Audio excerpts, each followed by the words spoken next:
31절에 보면 겨다시 하나엘이 나옵니다. 마태복음 13장과 누가복음 13장에는 겨다시와 누룩 비유가 있지만 마가에는 겨다시 비유만 있습니다.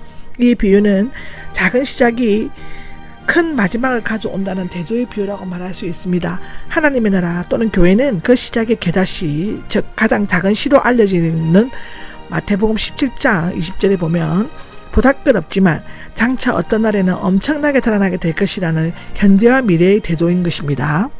32절을 보면 큰 가지들이 나옵니다. 누가복음 13장 19절에는 나무가 대어로 되어 있는데 갈릴리 해변에는 2에서 3m, 어떤 때는 7m까지 높이에 사람 발톱만한 굵기의 겨자나무들이 있었다고 합니다. 하늘의 새들이 깃들일 수 있게 된다는데 구약 성경은 큰 나무가지에 새가 깃들며 그 그늘에 짐승이 쉰다는 것을 큰 제국이 멸망하고 하나님의 나라가 일어나게 될 것을 상징하는 것으로 기술하고 있는데요. 그게 에스겔 21장, 다니엘 4장에 나옵니다. 큰 백양목은 아수르인데 지켰고 강하고 좋은 나무 느부갓네살도 잘 이웠지만 여호와의 나무 즉 메시아는 무성하겠다고 에스겔 17장 23절에는 나옵니다. 새나 짐승이 그 아래 와서 자는 것은 왕국의 변형을 상징적으로 보여주고 있는데 깃들일 수 있게 된다는 것은 비나 바람을 피해 잠깐 쉬어가는 곳이 아니라 천막을 쳐서 아늑한 보금자리를 한다는 것이라고 합니다. 33절에 보면 이와 같이 많은 비유가 나옵니다. 네 복음서에 전체적으로 약 70개의 비유가 있으나 마가는 그중 18개만 기록하고 있습니다.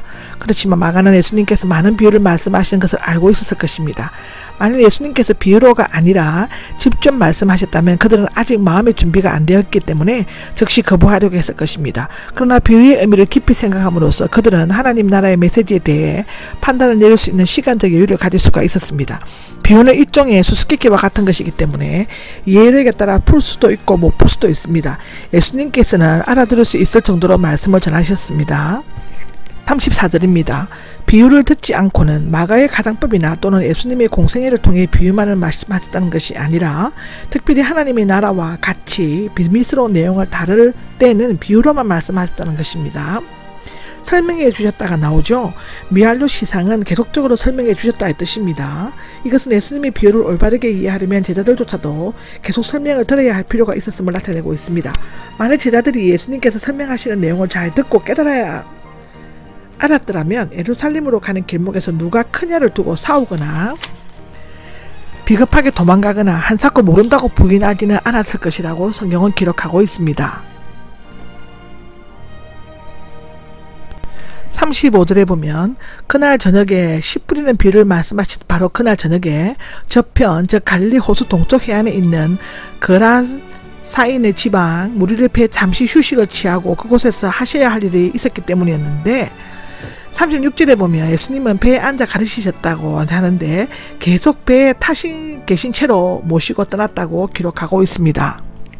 17절입니다. 37절에는 거센 돌풍이 나오는데 해오리 바람을 수반한 강풍인데 마태 8장 24절에는 큰 풍랑, 누가복음 8장 23절에는 폭풍 모두가 똑같은 현상을 모사하고 있습니다. 갈릴리 호수는 주변이 산으로 둘러싸여 있고 수면이 지중해보다 212m 낮아 저녁에는 공기가 급속히 냉각되어 급작스러운 돌풍이 불 때가 있었다고 기록하고 있습니다. 또 어떤 때는 북쪽에 눈 덮인 해몰산의 찬 공기와 남쪽 광야의 뜨거운 공기가 갈릴리 호수에서 급작스러운 기압고를 형성하여 엄청난 폭풍우를 몰아치게 하는 경우도 있었다고 합니다. 예수님과 함께 동행한다고 해서 폭풍우가 없는 것은 아닙니다. 오히려 더욱 거세고 무서운 고난의 바람과 시험의 파도가 밀려들 수 있습니다. 물이 거의 차게 되었다는데 물이 차고 있었다는 뜻입니다. 개혁성경이나 험정음은 물이 가득했다고 번역하고 있는데 그렇게 되었으면 배는 가라앉아 버렸을 것입니다. 38절입니다. 38절은 주무시고 계셨다고 나오죠. 인성을 지니신 예수님은 낮 동안 계속해서 가르치심으로 육체적인 피로를 느꼈을 것입니다. 예수님께서 주무셨다는 기록은 오직 여기뿐이며 마태나 누가의 병행구와도 함께 제자들이 직면하고 있었는 위대한 사안과는 너무나 큰 대조를 이루고 있습니다. 선생님이 나오는데 물론 그들은 마태나 누가에 나오는 대로 주여 또는 주여 주여를 외쳤을 것입니다. 선생님으로 부르는 것은 아직도 예수님을 창조의 하나님의 아들로 확실히 믿지 않았음을 암시해 주는 것인데요. 우리가 빠져 죽게 돌아보지 않으시렵니까 한데 갈릴리 호수에서 잠빼갖고 온 어부 출신의 제자들이 두려워했을 정도로 그날의 폭풍은 거세고 살인적이었다고 합니다. 죽게 되었다는 망하게 되었다의 뜻인데 제자들은 자신도 모르는 사이에 예수님을 향해 비난과 원망을 터뜨리면서 무례하게 하소연을 했다고 기록하고 있습니다.